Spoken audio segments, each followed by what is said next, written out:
Hello, and welcome to Songs for the Struggling Artist, the blogcast.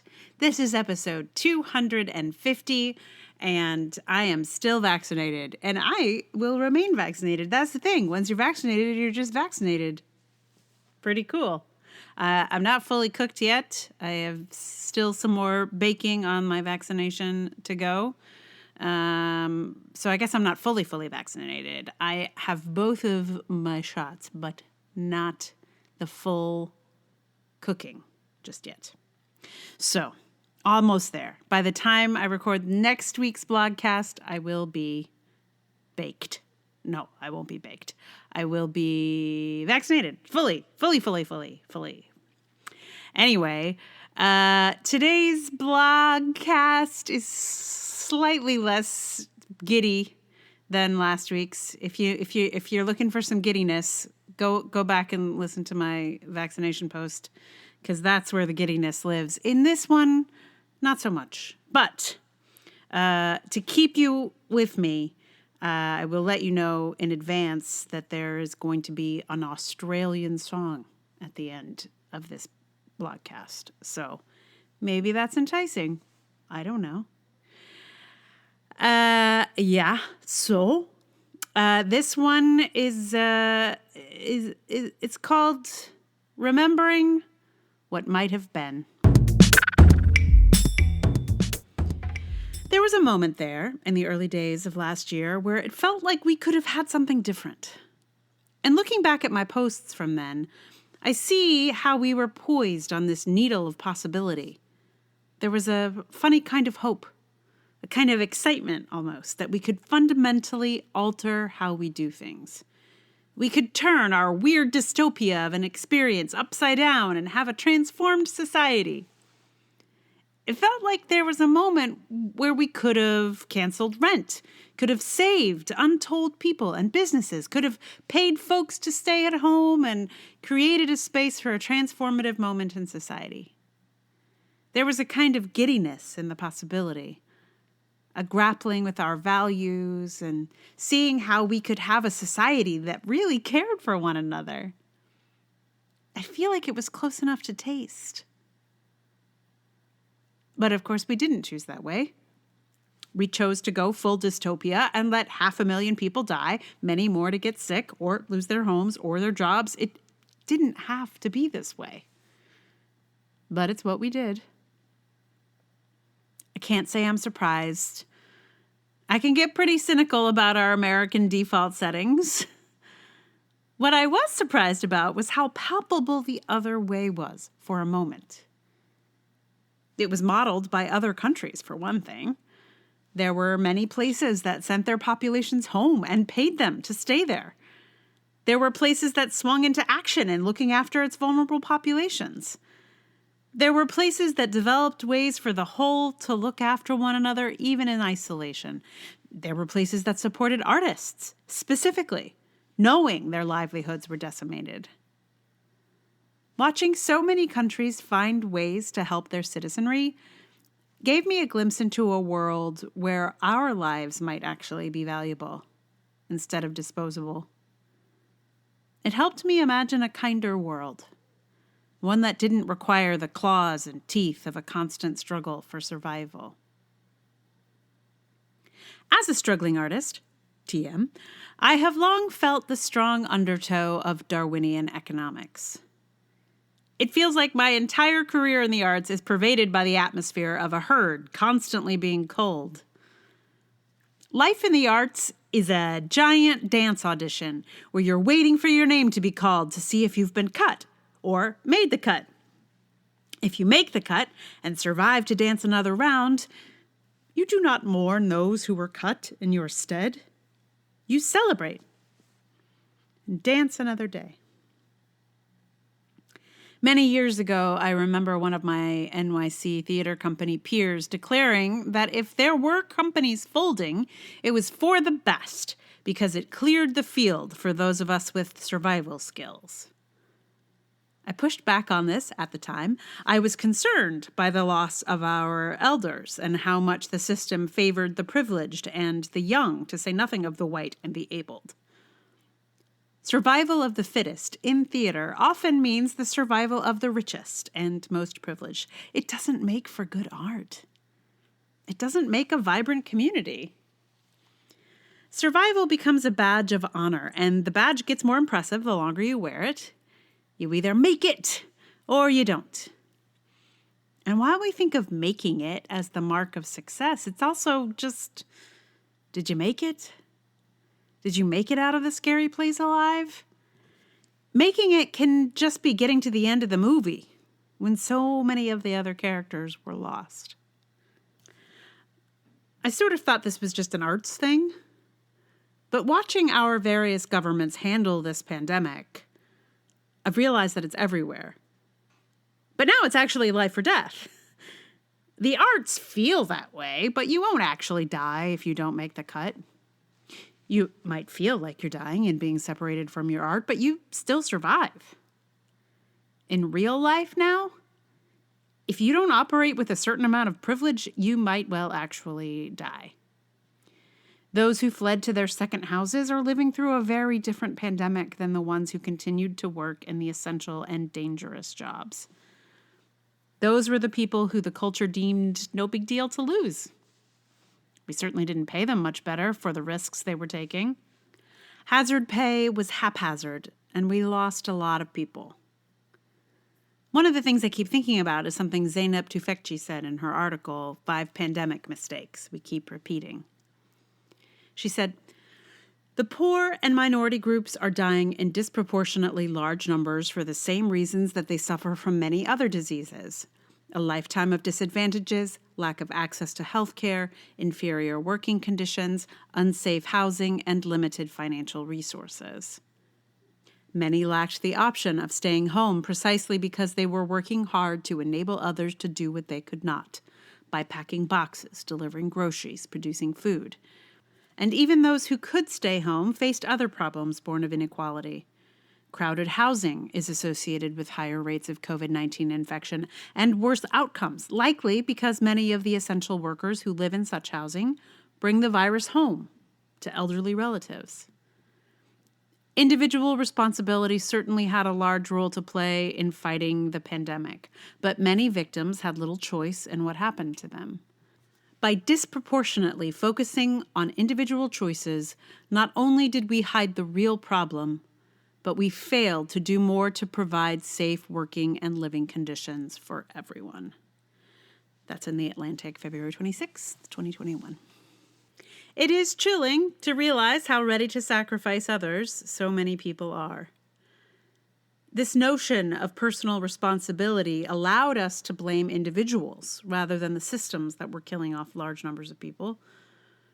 The problem was not so much that the disease was intractable, but more that our systems are so full of holes, we were bound to lose a lot of people through them, and we did. But because, as a nation, we seem to find the notion of disposable people acceptable, we just let them all get sick and let many of them die. It feels like somehow we're in a war and are prepared to accept great losses for some reason. One of the places that this country was seemingly fine to accept great losses was in the arts. The field has been decimated. The country just shrugged. No more arts? Fine.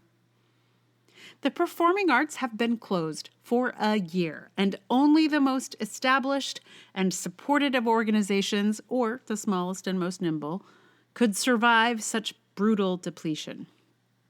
But it's just artists, no great loss. It just didn't have to be this way. Certainly, we can blame part of it on the terrible leadership at the national level last year, and also on terrible leaderships at the state and local levels as well. My governor cut funding to hospitals in the middle of all this. Does that make any sense? But as a people, I feel like we were all that dog with his coffee cup surrounded by flames saying, "This is fine," when it was very clearly not fine. Much has been made of the great revealing of holes in our social net with this. The pandemic has shown us so many failings, but it also showed us some hope for a different way of doing things there at the beginning. The solutions that were offered then would have fixed a lot of things. If we'd paid people to stay home at first, fewer would have had to risk their lives out in the world, and we'd have beat this thing by now. That simple choice would have been cheaper than all the scrambling stopgap measures that came after. If we paid out the $1.9 trillion that passed back in April of 2020, we'd already be back in business. But this country really does value money more than people. All those reopenings are not for people. They are for money. One of the riskiest things you can do is sit inside a restaurant, and yet it is one of the first things to come back, ostensibly to keep restaurants in business. But no restaurant can stay in business at 25% capacity. If we want to save restaurants, the way to do it is to cancel their rent. But landlords' money is more important than restaurant workers' lives, and so the dystopia continues. Sorry. Living in a dystopia where people are disposable is kind of getting me down. But remembering that moment of hope from early on, where we could have made other choices, actually gives me a little boost. We could still make choices like that. We don't have to be in a pandemic to do it. We could live in a kinder world, one where everyone gets to dance and no one gets cut. You still with me? I know this is not the, most uplifting. I'm trying to balance these out. You know what I mean? Like I'm sort of like doing a one silly one, and then this kind of a bummer, and then another it's fun, and then okay. But here's the thing I'm mad about. It's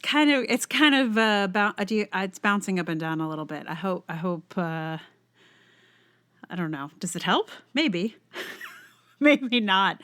Who knows? You can listen to them as you like. When you're in the mood for, the giddiness, there's vaccination posts and posts about creativity, and sometimes you just need to sit in the gosh. This is the reality. So I think this is as bummed out as I'm going to get, though. Knock on wood. I mean, there are other angry posts up ahead, but they're angry about little things, not like the underpinnings of the nation. So far, anyway. So if you stuck with this, I don't think it's going to get any worse. Yet, knock on wood. Anyway, I think it's great. Everything's going to be great from here on out. For sure. So the song, let's talk about the song. The song is by an Australian singer-songwriter called Paul Kelly. It is a song called Dumb Things. If you are from here, the United States, it's possible you heard this song. Apparently, it went to number 16 on the modern rock charts. But it was not a huge... Paul Kelly was not a big event here. I was a big fan of his because I saw him open for Crowded House when I was in high school in DC. It was the first concert that I really worked hard to get to because I was so crazy for Crowded House. And I'd never heard of Paul Kelly, and Paul Kelly was the opener. But after I saw the show, I bought the album, and I enjoyed it a lot. And then I totally forgot about Paul Kelly until, I don't know, a couple years ago, maybe. I can't remember what brought it up. Maybe a conversation about Australia and Australian music or something. I don't know.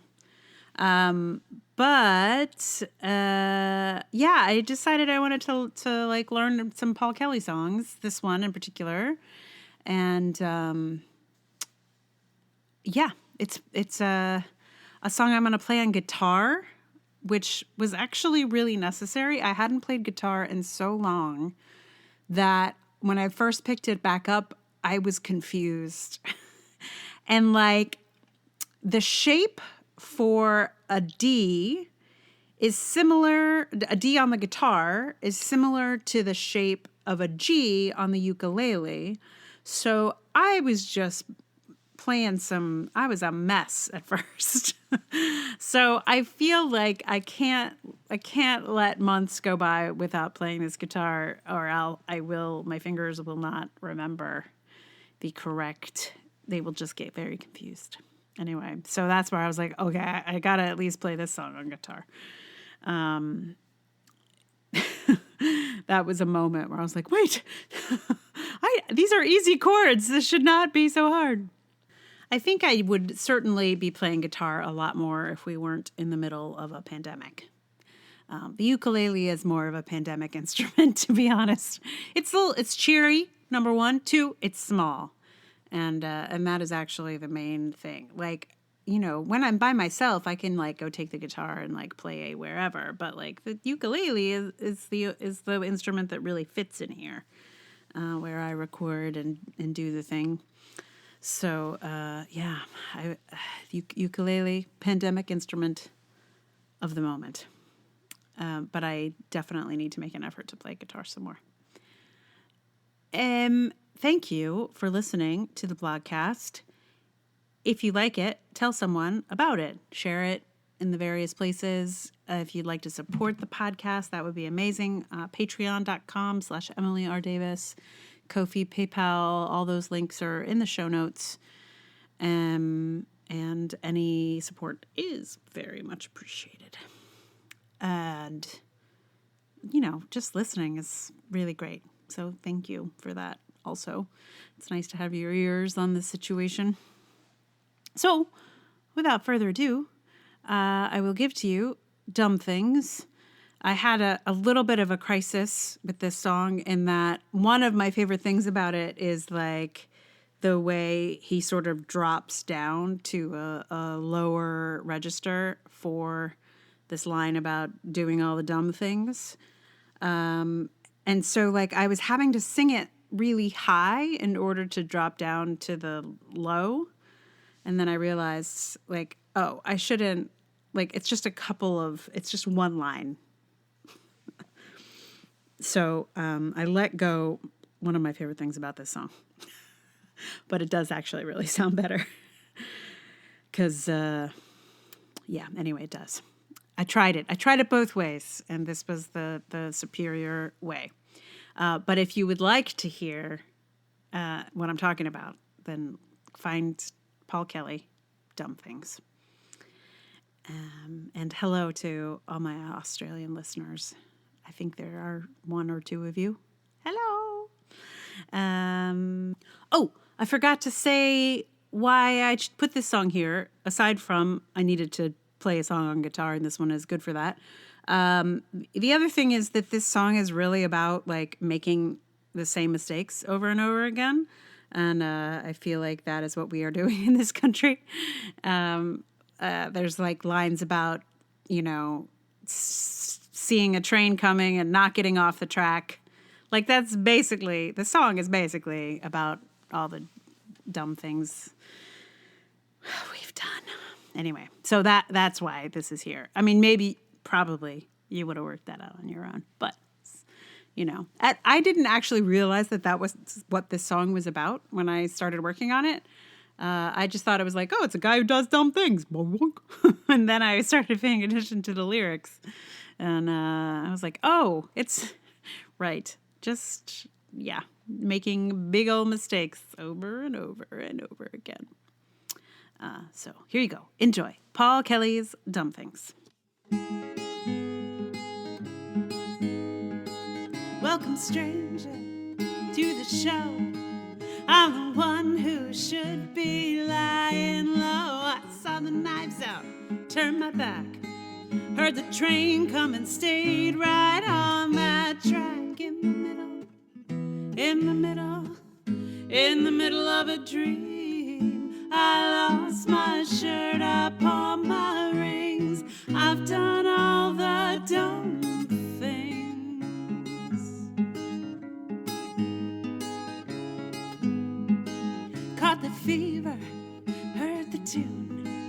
Thought I loved her, hung my heart on the moon. Started howling, made no sense. Thought my friends would rush to my defense. In the middle, in the middle, in the middle of a dream. I lost my shirt, I pawned my rings. I've done all the dumb things.